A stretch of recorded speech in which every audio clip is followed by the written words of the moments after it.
일으킬 수도 있겠고, 좀 더 사람이 많은 그런 들판이나 무리가 많이 있는 곳에서 기적을 낳을 수도 있었을 거예요. 베풀 수 있었을 거란 말이에요. 그런데 오늘 예수님께서 기적을 낳으셨던 곳은 갈릴리 호수 주변에 있는 가나라는 작은 시골 오천 마을이었다는 거예요. 예루살렘이나 가버나움과 같은 거대한 도시에서 사람들이 많이 모이는 곳에서 기적을 베푸셨다면 수많은 사람들이 하나님의 아들이구나 인식할 수 있겠고, 쉽게 예수님을 믿을 수 있었을 텐데, 예수님의 그 사역 기간 중에 가장 첫 번째 베풀었던 그 기적은 작은 시골 마을에, 오천 마을에 혼인잔치집에서 그 기적이 일어났다는 거예요. 여러분, 이 사건의 의미가 과연 무엇입니까? 혼인잔치집에, 시골 마을의 혼인잔치집에 그 예수님의 첫 번째 기적이 일어났다는 의미. 그리고 사람이 많이 모인 것도 아니에요. 그냥 동네 사람들이 모여서 잔치하고 결혼식 축하하기 위해서 손님들이 모였던 그 자리에서 예수님의 기적이 일어나기 시작합니다. 여러분, 이 말씀의 의미는 예수님께서는 우리의 삶에 너무나 가까운 곳에 다가오신다는 거예요. 우리 예수님이 마치 다가오실 때 커다란 문제가 일어나고 엄청난 기도원이나 그런 데 가야지만 기적이 일어나고, 정말 내가 작심하고 특별 40일 작전 기도해야지만이 예수님께서 나에게 다가오시는 것이 아니라, 예수님께서는 일상적인 나의 삶 가운데 다가오신다는 것입니다. 아멘. 그 사실을 믿으라는 거예요. 그래서 여러분, 우리가 신학의 현재화라는 그런 단어가 있습니다. 우리 목회자들에게 신학의 현재화, 이 말은 무슨 말이냐면, 우리의 일상적인 그 삶 속에, 우리가 살아가고 있는 이 시대 속에 하나님의 섭리와 하나님의 계시를 발견하는 성경적 역사관을 가지라는 얘기예요. 그게 신학의 현재화라는 얘기입니다. 성경에 나와 있는 2000년 전에 일어났던 그런 기적뿐만이 아니라, 예수님은 오늘 우리가 살아가고 있는 이 시대, 그리고 나의 일상적인 삶 가운데도 역사하시는 하나님 줄 믿으시기 바랍니다. 그래서 여러분, 왜 그 하나님을 믿어야 되느냐? 그 하나님이 능력의 하나님이라는 거예요. 아멘? 아멘? 예. 성 어거스틴이 여러분, 하나님의 능력에 대해서 교리를 고민하기 시작했어요. 과연 하나님의 능력이 어디까지인가? 교리서를 쓰다 보니까 그게 고민이 되기 시작하는 거예요. 그래서 막 바닷가 길을 거닐다가 어느 장면을 보게 되는데, 꼬마 아이가 모래사장에서 집을 짓고 있는 거예요. 그리고 집에다 구멍을 손가락으로 탁 뚫어놓고 물을 담아가지고 그 모래집에다가 물을 계속 붓는 거예요. 그래서 꼬마 아이에게 묻는 거예요. 야, 너는 왜 그렇게 쓸데없이 계속해서 물을 그 모래집에다 붓니? 물었더니 이 꼬마아이가 언젠가는 이 모래집에 물이 찰 것을 내가 기대하고 계속해서 시도해보고 있다는 거예요. 여러분, 죽었다 깨어나던 모래사장에 가가지고 여러분 구멍 뚫어놓고 물 보십시오. 물이 모이는가? 안 모인다는 거예요. 근데 성 어거스틴이 그걸 깨닫는 거예요. 우리의 모습이 마치 저런 모습과 같구나. 내 힘으로, 내 의지로, 내 노력으로 아무리 해도 안 되는 것들이 있단 말이에요. 근데 그것을 내 그냥 힘으로 안간 힘을 다 갖고 그 문제를 해결하기 위해서 발버둥 치고 있는 우리들의 모습들을 보면서, 하나님 앞에 맡겨드리지 못하고 내어놓지 못하는 그 인간의 연약함을 보면서 위대한 하나님의 능력들을 깨닫게 됩니다. 사랑하는 우리 청년 여러분, 삶을 살면서 수많은 문제들이 있단 말이에요. 마음에 그늘진 아파하면서 눈물을 흘리고 있는 여러분의 그 내적인 문제, 그리고 여러분 삶을 살다 보면 인간관계에 수많은 트러블이 있단 말이에요. 내 혼자 해결할 수 없는 문제가 있죠. 관계적인 문제 같은 경우는 혼자 끙끙 앓고 있는 거예요. 어떻게 할 수도 없고. 근데 여러분, 그런 문제들 속에 과연 나는 어떻게 반응하고 어떻게 해결하고 있는지 여러분 점검해 보자는 거예요. 그 꼬마아이처럼 되지도 않는 그 모래집을 지어놓고 거기다 물을 붓듯이 헛쓰고만 하는, 헛질만 하는 그런 삶을 살아가고 있지는 않냐는 거예요. 여러분, 복음서를 가만히 읽다 보면 예수님께서는 3년 동안의 공생의 기간 동안 우리 인류에게, 그리고 예수님 만나셨던 수많은 사람들에게 나쁜 일을 하신 적은 하나도 없습니다. 만났던 수많은 사람들에게 좋은 일만 베풀어 주셨어요. 소망이 없는 자에게 소망을 주셨고요, 생명이 없고 죽어갔던 사람들 만나서 살리기도 하셨고, 배고파했던 무리들에게 오병이어 기적을 베푸면서 먹게 하셨고, 병들고 연약했던 사람들을 고치시고 치유하셨던 그 예수님의 좋은 일들이 성경에 다 기록되어 있지 않습니까? 근데 그 예수님이 오늘 우리의 삶 가운데도 일상적인 삶에 다가오실 때 우리를 해코지하기 위해서, 나쁜 일을 심어주기 위해서 다가오시는 것이 아니라 우리에게 좋은 일을 심어주기 위해서 다가오는 예수님을 믿으시기 바랍니다. 그렇다면 그 예수님이 나의 삶 가운데 다가오실 수 있는 그 좋으신 하나님이라고 믿는다면 그 예수님을 나의 삶에 초청하라는 거예요. 오늘 예수님의 그 어머니 마리아가 그 포도주가 떨어졌던 혼인잔치집에 위기가 발생했을 때 제일 먼저 이 마리아는 그 문제를 가지고 누구에게 다가갑니까? 예수님께 다가갔던 거예요. 수고하고 무거운 짐진 자들아 다 내게로 오라, 내가 너희를 편히 쉬게 하리라. 이렇게 말씀하심에도 불구하고 우리 안에 수많은 문제들을 갖고 여러분 누구에게 달려가고 있냐는 거예요. 사랑하는 청년 여러분, 예수님을 초청하는 인생이 될 수 있기를 주의 이름으로 축원합니다. 뉴욕의 재활병원과 그리고 한국의 실로암 안과병원에 가면 이런 글귀가 적혀져 있습니다. 들어보십시오. 큰 일을 이루기 위해 힘을 주십사 하나님께 기도했더니 겸손을 배우라고 연약함을 주셨다. 많은 일을 하려고 건강을 구했더니 보다 가치 있는 일을 하라고 병을 주셨다. 행복해지고 싶어 부유함을 구했더니 지혜로워지라고 가난을 주셨다. 세상 사람들의 칭찬을 받고자 성공을 구했더니 뽐내지 말라고 실패를 주셨다. 풍요로운 삶을 누릴 수 있도록 모든 것을 달라고 기도했더니 주어진 모든 것 누릴 수 있는 삶 그 자체를 선물로 주셨다. 구한 것 하나도 주어지지 않은 줄 알았는데 내 소원 모두 들어주셨다. 하나님의 뜻을 따르지 못한 삶이었지만 미처 표현 못한 기도까지 모두 들어주셨다. 나는 하늘의 복음을 가장 많이 받은 사람이다. 아멘. 여러분, 우리가 이 사실을 믿는다면 늘 언제나 하나님 앞에 감사하는 인생이 되야 될 줄 믿습니다. 아멘. 여러분, 감사라는 게 뭐예요? 내가 받은 은혜만 감사하는 것이 아니라는 거예요. 진정한 은혜는 이미 나에게 받은 은혜뿐만이 아니라 나에게 주어질 그 은혜까지도 감사해야 될 줄 믿습니다. 왜냐하면 그 좋으신 하나님은 늘 언제나 우리 인생에 좋은 것을 주시는 하나님이기 때문에 문제 앞에, 위기 앞에 불평하고 근심하고 염려하는 것이 아니라 더 많은 은혜를 주실 그 하나님을 바라보면서 감사의 입술이 열리는 청년들이 될 수 있기를 주의 이름으로 축원합니다. 그렇기 때문에 예수님을 초청하라는 거예요. 제가 2007년도로 기억합니다. 강남에 있는 어느 한 호텔에서 어느 기업인의 그런 그 개업 예배 때 예배를 인도하러 부름을 받고 갔어요. 그리고 예배가 끝나고 찬양까지 인도하는 그런 시간이었는데 가만히 이제 들어가다 보니까 호텔 그 룸에 수많은 이제 테이블이 있고 테이블 위에 쳐다보니까 음료수만 있는 게 아니라 양주도 있고 맥주도 있는 거예요. 처음에 들어갈 때는 군침을 약간 흘렸어요. 근데 예배를 인도하러 딱 앉았는데 시작될 무렵에 그 개업 예배를 연 그 집사님, 이제 기업의 사장님이죠. 그 사장님이 저에게 오셔서 하는 말이 전도사님, 그때 전도사였으니까 전도사님 오늘 예배를 짧게 해줄 수 있겠습니까? 라고 얘기하는 거예요. 개업 예배를 드려달라고 부탁을 받아서 갔는데 개업 예배를 드리고 목회자에게 하는 말이 오늘 예배를 짧게 해주실 수 있겠습니까? 라는 그 집사님의 부탁이었습니다. 개업 예배 가운데 하나님이 임하실 자리가 없습니다. 여러분, 우리의 삶은 그렇지 않습니까? 늘 언제나 문제 앞에 봉착하고 있음에도 불구하고 하나님이 내 삶 가운데 개입할 자리를 내어드리지 못하고 문제만 바라보는 인생이진 않습니까? 사랑하는 여러분, 그 자리를 주님께 내어드릴 수 있는 삶이 될 수 있기를 주의 이름으로 축원합니다. 그때 바로 주님께서 역사하실 줄 믿습니다. 두 번째, 기적을 낳는 삶, 같이 따라합시다. 순종하는 자에게 기적이 일어난다.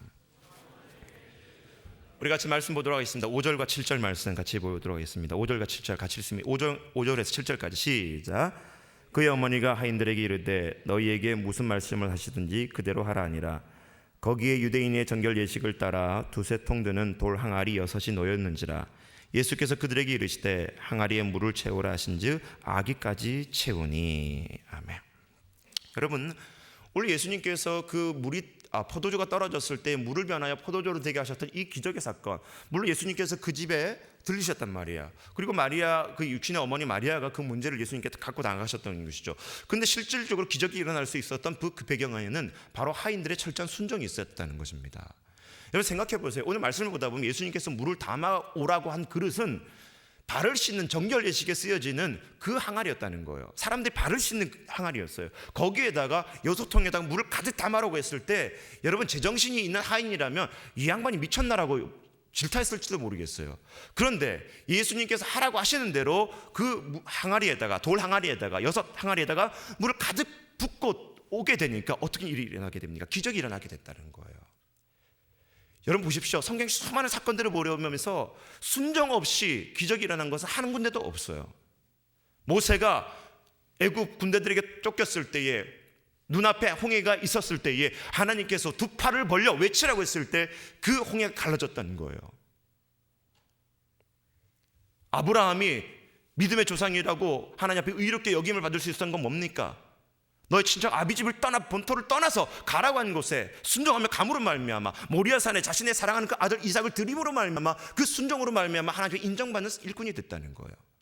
사도 바울, 전혀 예수님 알지 못했던 그가 예수님을 만나고 나서 자신의 생명까지 다하게 복음을 증거하는 그 사명 위에서 자신의 인생을 송두리째 드릴 수 있는 순종을 감당했을 때 기적이 일어나고 2000년이 흘렀을 때에 70억 인구 중에 여러분 24억이 크리스찬으로 돌아오게 될 수 있었던 그 근거가 뭡니까? 바로 바울의 순종이었다는 거예요.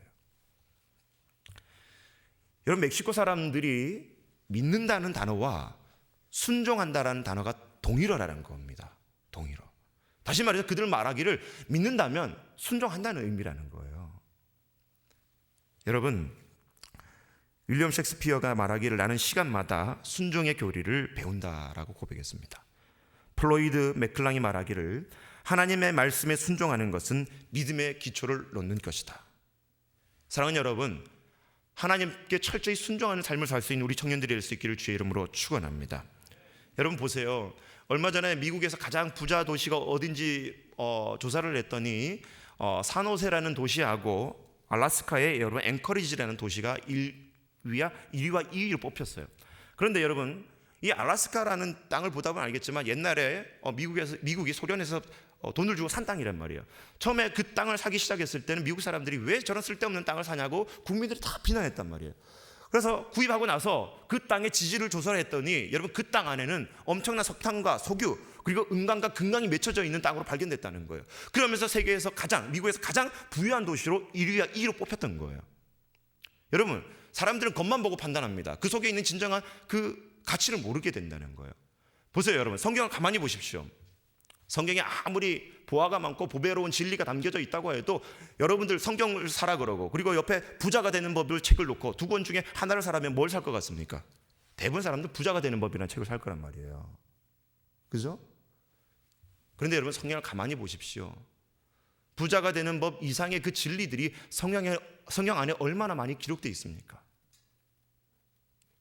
신명기 28장을 말씀을 보다 보면 28장에 3분의 1이 순종함으로 하나님께 복받는 법이 나와 있고 3분의 2의 내용은 불순종함으로 말미암아 하나님께 저주받는 내용이 나오게 되어 있어요. 여러분, 성경에서 한결같이 얘기합니다. 복을 받는 방법은 하나님께 순종하는 사실이라고 강조해주고 있습니다. 아멘. 여러분 인생이 정말 하나님을 믿는다면 철저히 순종함으로 말미암아 복받는 인생이 될 수 있기를 주의 이름으로 축원합니다. 여러분, 병원에 가면 산부인과 가면 어느 산모가 자연분만이 되지 않으니까 뭘 하게 돼요? 제왕절개를 하게 된단 말이에요. 제왕절개를 하게 되면 이제 보통 의사들이 이제 마취를 하게 되는데 마취를 하기 위해서 그 산모에게 심호흡하라고 이렇게 말한단 말이에요. 근데 여러분, 심호흡을 하는 게 아니라 심호흡을 하라고 했더니 산모가 심호흡은 하지 않고 말로 심호흡 그런다 생각해 보세요. 얼마나 황당한 일이에요. 그잖아요. 근데 여러분, 마치 그런 모습처럼 우리가 살아가고 있지 않냐는 거예요. 하나님 앞에 순종이라고 말을 하면서도 실제 나는 입으로만 순종할 뿐 실제 순종의 삶이 없는 그런 삶을 살고 있지 않냐는 겁니까? 알렉산더 대왕이요, 세계를 정복할 당시에 적은 군대 숫자를 가지고 거대한 성을 공략하기 위해서 이제 다가갑니다. 처음에 자신의 군사를 보내서 그 성에 있었던 왕에게 이제 경고를 하는 거예요. 항복하면 살려줄 것이지만 항복하지 않으면 당신들의 이 성과 국민들은 무너질 것이다. 패배하게 될 것이다. 경고를 하게 됩니다. 그런데 가만히 보니까 이 왕이 달려오고 있는 알렉산더 군대를 보니까 몇 명 되지도 않아요. 소수의 군대를 데리고 와서 이 거대한 성을 무너뜨리겠다고 하니까 비웃음을 친 거예요. 니들이 뭘 할 수 있겠냐고. 그러면서 이 알렉산더 대왕이 그 왕에게 경고를 하고 난 이후에 보여준 행위가 뭐였느냐? 자신의 군사들을 일렬로 세웁니다. 그리고 100m 앞에 있는 절벽을 향해서 병사들을 행군하게 합니다. 한 걸음 한 걸음 나아가다 보니까 마침내 절벽을 향해서 병사들이 1명씩, 2명씩, 3명씩, 4명씩 마침내 10명이 떨어지게 됩니다. 그리고 멈추게 합니다. 그 모습을 보고 있었던 그 성의 군사들과 국민들이 깜짝 놀라기 시작했던 거예요. 죽기 살기로 왕의 명령이라면 순종했던 그 군사들의 그 에너지야말로, 힘이야말로 우리의 이 거대한 성이 감당하기는 역부족했구나 깨닫고 그만 항복하게 되어집니다. 여러분, 우리는 대장 되신 예수를 모시고 사는 사람입니다. 그리고 그분에게 철저히 순종하는 제자의 삶이라 고백합니다. 그러나 과연 그 알렉산더들의 군사들처럼 죽기까지 예수님을 향해서 순종하고 있는지 여러분 점검해 보라는 거예요. 여러분, 우리가 예수님을 위해서 죽기까지 순종할 수 있는 삶이 된다면 그 어떠한 것도, 어떠한 사탄의 세력도 우리를 방해하지 못하게 될 줄 믿습니다. 그렇기 때문에 여러분, 순종함으로 말미암아 하나님께서 무엇을 말씀하시든지 그 혼인잔치에 포도주가 떨어졌을 때 말도 안 되는 물을 담아오라는 그 명령을 들었던 하인들이 그 순종으로 말미암아 물을 채워왔을 때 그 물이 변하여 포도주가 되어졌던 것처럼 우리 삶 가운데 기적이 일어날 수 있는 방법, 하나님의 말씀대로 순종하며 철저히 살아갈 수 있는 저와 여러분의 삶이 될 수 있기를 주의 이름으로 축원합니다. 같이 세 번째, 같이 따라합니다. 기적을 낳는 방법, 최선을 다해야 됩니다. 시작. 여러분 보세요. 오늘 말씀 보다 보면 문제가 생겼을 때, 위기가 찾아왔을 때 먼저 마리아는 예수님에게 다가가서 이 문제를 얘기하게 됩니다. 근데 예수님께서 다가오는 반응은 뭐예요? 여자여, 이게 무슨 나와 상관이 있느냐? 내 때가 아직 이르지 아니하였다. 그 육신의 어머니 마리아의 요구에서 단호하게 어떻게 보면은 배척하고 거절하는 이미지가 나타나는 그 성경 구절이 나오게 됩니다. 그런데 여러분, 실제적으로 이 말씀은 예수님께서 그 사태에 대해서, 그 위기에 대해서 거절하기보다는 나와 무슨 상관이 있느냐, 이 말은 실제적으로 상관없다는 얘기가 아니라 이 문제 속에, 당신과 나와의 관계 속에 과연 믿음의 법칙이 존재하고 있냐는 거예요. 다른 말로 말하면 여러분, 우리는 문제를 가지고 하나님 앞에 나아가서 이 문제 하나님 해결해 주세요 요구하지만 실제적으로 하나님께서는 그 문제를 보는 것이 아니라 그 문제를 갖고 나온 그 사람과 나와 예수님과의 그 관계를 보신다는 것입니다. 우리는 하나님 기도할 때 그러잖아요. 하나님, 문제가 너무 힘들어, 괴로워요. 그래서 문제부터 떠받치잖아요. 그러나 예수님께서 원하시는 것은 그 문제를 갖고 오라는 것이 아니라 하나님과의 관계, 살아있는 하나님과의 그 관계를 원하신다는 것입니다. 아멘. 그래서 여러분, 로마서 12장 1절 너희 몸을 거룩한 산제사로 드리라는 이 산제사의 의미는 뭐예요? 하나님과 함께하는 삶을 얘기하고 있는 거예요. 사랑하는 청년 여러분, 여러분의 삶에 기적이 일어나기 위해서는 하나님과 가까이 하는 최선의 삶이 될 수 있기를 주의 이름으로 축원합니다. 여러분, 그래서 여러분, 최선이라는 단어를 다른 말로 표현하면 열정이란 말이에요. 이 열정이라는 단어를 영어로 표현하면 어떤 단어가 나오니까 엔투지애즘이라는 단어가 나오는데, 이 말은 풀이하게 되면 하나님 안에 있는 마음, 그 마음을 바로 열정이라고 표현하게 되는 거예요. 그래서 여러분, 어떤 일을 하든지 간에 열심히 하고 성실하게 하는 사람은 하나님 안에 있다고 얘기하고 있는 거예요. 근데 하나님 안에 있으면서도 게으르고 나태하고 해찰하는 인생, 하나님 안에 있지 않다는 거예요. 다니엘 찬양자 연습할 때 최선을 다하십시오. 지휘자 집사님이 12시에 모이라고 하면 12시에 모이세요. 12시가 됐음에도 불구하고 청년부시처에서 밥 먹느라고 늦지 말고, 로비에서 막 노닥거리느라고 놀지 말고 12시에 모이라는 거예요. 여러분, 책을 읽어도 최선을 다해서 읽기 바랍니다. 큐티를 할 때도 마찬가지예요. 형식적으로 하면 안 된다는 거예요. 성장만 할 친구들, 우리 제자 훈련하고 있는 이제 25명의 지체들, 목사님이 제자 훈련할 때마다 얼마나 여러분 강조하는지 몰라요. 외우고 못 외우는 것이 중요한 것이 아니라 정말 최선을 다했다면 하나님께서 그것을 인정하신다는 거예요. 최선을 다했음에도 불구하고 암송 64개 못 외울 수 있죠. 저도 64개 외우기 쉽지 않단 말이에요. 책, 두꺼운 책 400페이지 가량 되는 책을 여러분 일주일에 하나 읽으라 그러니까 얼마나 힘들겠어요. 근데 여러분, 최선을 다하고서도 못했다면 할 말은 없는 거란 말이에요. 근데 TV 볼 거 다 보고, 친구 만날 거 다 보고, 영화 신프로 개봉하면 다 볼 거 다 보고, 심지어 자정 넘어서도 TV 앞에서 드라마 재방송 보고, 그러고 나서 여러분 훈련하려고 그러니까 됩니까? 안 되는 거잖아요. 여러분, 우월한 인생을 살 때 그냥 지나가는 인생을 사는 것이 아니라 하나님 안에 있는 최선을 다하는 청년들의 삶이 될 수 있기를 주의 이름으로 축원합니다. 물을 담아오라고 했을 때 그 하인들은 그 항아리가 가득 넘치도록 항아리에 물을 담아왔다는 거예요. 어느 임금이 신하들의 충성을 테스트하기 위해서 독에다가 밑빠진 독을 만들어 가지고 우물 옆에 독을 만들어 놓고 거기다 물을 보라고 이제 테스트를 하게 됩니다. 독에는 물, 이제 구멍이 뚫렸으니까 물이 다 빠지게 돼 있단 말이에요. 신하들이 불평한 거예요. 분명히 밑빠진 독인데 왜 저기다 물을 부라 그럴까? 신하들이 막 궁금하던 몇몇 사람들은 에이 무슨 쓸데없는 짓이다 하고 거들떠 보지도 않아요. 근데 어떤 충성스러운 신하가 임금이 이 밑빠진 독에 물을 부라고 하는 것은 뭔가 이유가 있을 것이다 생각하고, 그리고 우물가에 가서 계속해서 바가지를 가지고 우물에 있던 물을 밑빠진 독에다 계속 붓습니다. 보도 물이 다 빠져버리는 거예요. 그런데 놀라운 것은 우물에 있는 물을 다 푸고 부다 보니까 우물 밑에 여러분 금은보화 상자가 놓여져 있다는 거예요. 이게 무슨 쓸데없는 짓이라고 하면서 불평했던 신하들은 결국 버림받았지만 그 임금의 명령에 끝까지 충성했던, 최선을 다했던 그 신하는 엄청난 상급을 받았다는 겁니다. 사랑하는 청년 여러분, 존 웨슬리 목사님의 글귀 중에 이런 글이 있습니다.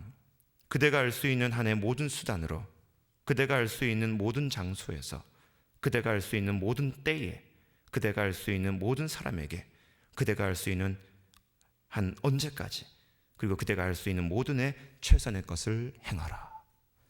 사랑하는 청년 여러분, 최선을 다하는 삶이 될 수 있기를 주의 이름으로 축원합니다. 우리가 잘 알고 있는 헬렌 켈러라는 여인은 삼중장애를 갖고 있던 여인이었어요. 어느 한 사람이 그에게 묻습니다. 3일 동안 당신에게 건강한 인생이 주어진다면 3일 동안 무엇을 하겠습니까? 이 헬렌 켈러가 대답하는 거예요. 첫째 날에는 나와 친한 사람들을 초청해서 그 사람들의 목소리를 듣고 싶습니다. 한 번도 듣지 못했으니까. 둘째 날에는 낮과 밤이 바뀌는 것을 경험해보고 싶습니다. 보지 못했으니까. 셋째 날에는 태양이 떠오르는 광경을 보고 싶습니다. 이런 고백을 해요. 그리고 나서 덧붙여서 우리에게 중요한 교훈을 남기게 되는데, 이 헬렌 켈러가 뭐라고 얘기하냐면, 내일 벙어리가 될 것처럼 말하십시오. 내일 소경이 될 것처럼 바라보십시오. 내일 귀머거리가 될 것처럼 들어보십시오. 이 교훈은 우리 인생이 볼 수 있을 때, 들을 수 있을 때, 말할 수 있을 때 최선을 다하는 삶을 살아라는 얘기입니다. 청년 여러분, 우리에게 주어진 건 너무나 많이 있습니다. 근데 그것을 가지고도 최선을 다하지 못함으로 말미암아 현재 이 수준에 머무르고 있는 불성실한 우리의 삶이라면 하나님 앞에 범죄라는 것입니다. 무엇을 하든 최선을 다할 수 있기를 주의 이름으로 축원합니다. 무엇을 하든 하나님을 대하듯 최선을 다하는 우리 청년들의 사역자들이 될 수 있기를 주의 이름으로 축원합니다. 그러므로 말미암아 우리의 삶 가운데 그 혼인잔치에 포도주가 떨어져서 그 위기가 찾아왔을 때에 기적이 나올 수 있었던 방법은 다름이 아니었다는 것입니다. 예수님을 초청하는 것이고, 목숨 다해 순종하는 것이고, 주어진 상황 속에 최선을 다할 때 기적으로 다가오신 그 예수님께서 우리 삶 가운데 기적을 낳게 되는 인생이 될 줄 믿습니다.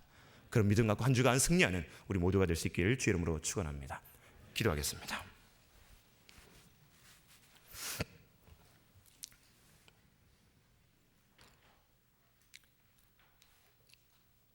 사랑과 은혜가 많으신 하나님, 절망의 죽음을 헤치고 희망의 부활을 가져오신 예수님, 그 영원한 희망의 씨앗을 된 것을 저희들 믿사오니 오늘 하루를 살면서 우리 삶 가운데 위기가 찾아왔을 때, 고난이 다가왔을 때, 어려움이 다가왔을 때 정말 하나님을, 예수님을 초청하는 삶 되게 하여 주시고, 그 문제 앞에 하나님 굴복하기보다는 하나님 앞에 갖고 나아가서 아뢰일 수 있는 믿음 되게 하여 주시옵소서. 우리의 삶이 하나님 입술로만 순종을 외치는 것이 아니라 나의 삶을 송두리째 순종하고 내어드릴 수 있는 그런 인생 되게 하여 주시고, 우리 삶에 하나님 주어진 환경 속에 게으름과 나태함은 사라지게 하여 주시고, 주님을 대하듯 최선을 다할 수 있는 저희들 될 수 있도록 주여 도와 주시옵소서. 그렇게 살아갈 때 2013년대에는 우리 청년들 삶 가운데 더욱더 많은 기적이 만들어지는, 기적을 낳을 수 있는 간증이 우리 입술을 통해서 고백되어질 수 있는 한 해 될 수 있도록 주여 역사하여 주시옵소서. 감사드렸고 예수님 이름으로 기도드립니다. 시간이 지났지만 우리 수련회 영상 잠깐 보도록 하도록 하겠습니다. Hey Apple, Apple, hey.